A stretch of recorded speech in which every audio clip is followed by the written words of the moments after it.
Assalamualaikum warahmatullahi wabarakatuh. Perkenalkan, saya Revaldo Eka Saputra, NIM 4222 akan mengerjakan tugas tentang rancang robot. Jadi, PBL saya itu adalah kontes robot sepak bola beroda. Soal yang pertama itu tentang deskripsi dan fungsi robot. Sistem dimulai dari kamera Omni dan Z yang mendeteksi objek berupa bola yang akan hitung jarak berdasarkan X dan Y, lalu diolah menggunakan rotatium metrik. Lalu untuk lokalisasi kami menggunakan segmentasi warna pada kamera Omni dan gabungan data dari IMU untuk mendapatkan hasil lokalisasi yang sesuai. Setelah didapatkan jarak antara bola dan robot, maka data tersebut akan diterima atau diolah di mini PC-nya. Kemudian dari mini PC akan menentukan jalur atau path sebagai arah gerak robotnya. Untuk path planningnya kami itu memakai Dijkstra. Kami pakai ini dikarenakan di dalam KRSBI Broda terdapat dynamic obstacle yang dimana jika kami memakai path planning di Dijkstra ini terdapat kemudahan dalam penentuan path yang bergerak. Dalam pertandingan juga diatur bagaimana strategi pada semua robot. Di sini kami memakai Hungarian. Setelah didapat path yang ditentukan, maka mini PC akan mengirimkan kecepatan beberapa robot harus bergerak dengan kecepatan itu. Akan dikonversikan ke dalam bentuk RPM. Lalu akan diubah ke PWM. Soal nomor 2 yaitu tentang diagram blok. Di sini ada dua. Yang pertama itu diagram blok elektrikalnya seperti ini. Terus ini adalah diagram blok dari program. Oke. Nomor 3 itu menjelaskan.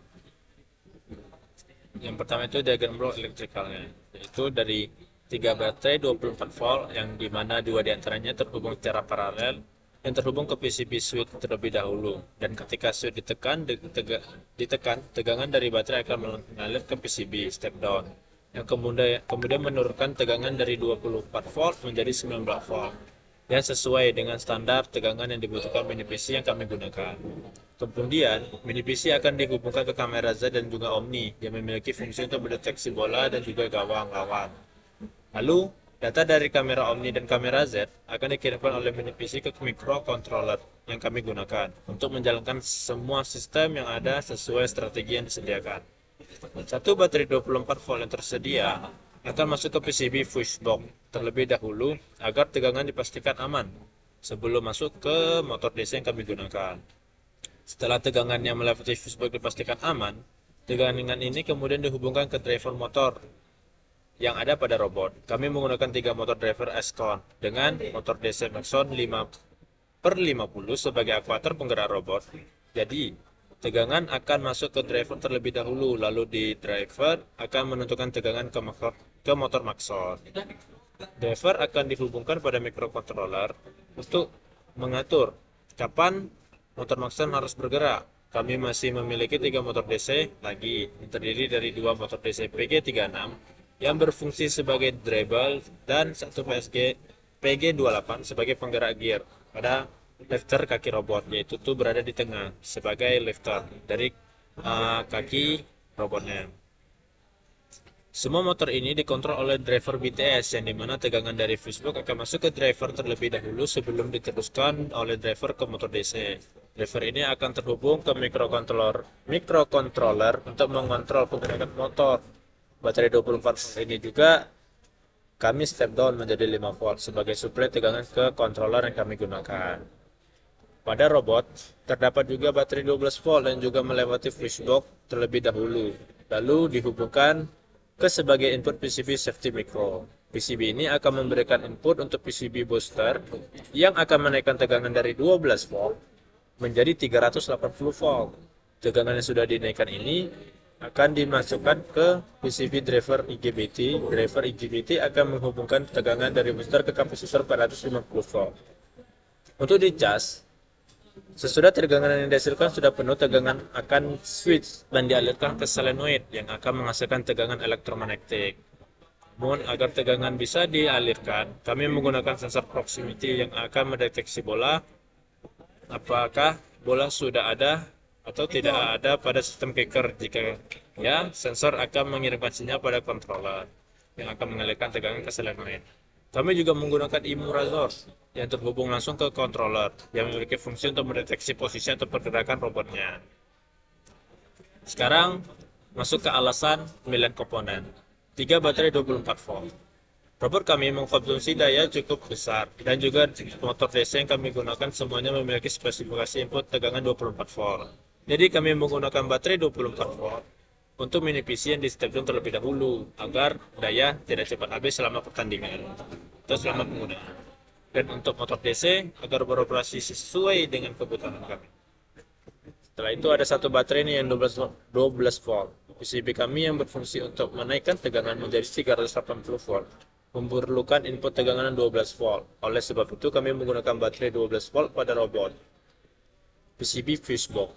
Kami membutuhkan sistem pengaman pada robot kami agar tidak terjadi hubung singkat atau tegangan berlebihan yang bisa merusak komponen yang kami gunakan. Setelah itu ada PCB switch. Kami memerlukan sistem pengendali untuk mengalirkan dan memutuskan tegangan pada robot. Terus ada driver Rescon dan motor DC Maxon 5/50. Kami memilih driver ini karena memiliki kelebihan auto tuningnya. Dia memudahkan kami untuk mengatur parameter atau kestabilan motor DC yang kami gunakan. Motor Maxon 5/50 kami gunakan karena dilengkapi encoder yang kami butuhkan pada robot. Driver BTS.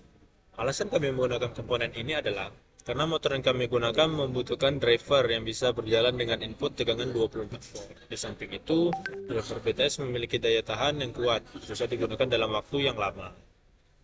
Setelah itu ada mini PC, Intel NUC Phantom. Kami memilih Intel NUC Phantom sebagai komputasi utama dari robot kami dikarenakan dari spesifikasinya sendiri. Yang kami miliki memakai Intel i5 Gen 9 dengan GPU Discrete RTX 2060 yang dimana ini mumpuni untuk di area computer vision dikarenakan kami memakai YOLO V11. Kami juga pernah mencoba memakai Jetson Orin, akan tetapi pada komputer vision tidak optimal. Setelah itu kami menggunakan OmniWheel. OmniWheel sendiri dipakai karena untuk konfigurasi pada roda memakai konfigurasi 3 roda. Kalau misalnya kami memakai roda mekanom, itu ada keterbatasan pada gerakan robot saat berrotasi atau berjalan. Dan jika memakai OmniWheel, tidak ada keterbatasan pada gerakan robot. Setelah itu ada kamera Omni dan Z. Kamera Z digunakan untuk mendeteksi objek atau benda yang berada pada bagian depan robot. Jarak deteksi pada kamera Z dapat mencapai hingga 5 meter. Mengapa kami menggunakan kamera Z? Dikarenakan pada kamera Z terdapat fitur bawaan yaitu mengukur depth atau kedalaman jarak dari kamera ke objek. Karena Omni melengkapi kekurangan pada kamera Z, yang dimana kamera Omni dapat melihat sekeliling robot atau dapat dibilang kamera Omni dapat mendeteksi 360 derajat sekeliling robot. Mungkin itu materi tentang rancang robot yang sesuai dengan PBL saya. Sekian, terima kasih. Assalamualaikum warahmatullahi wabarakatuh.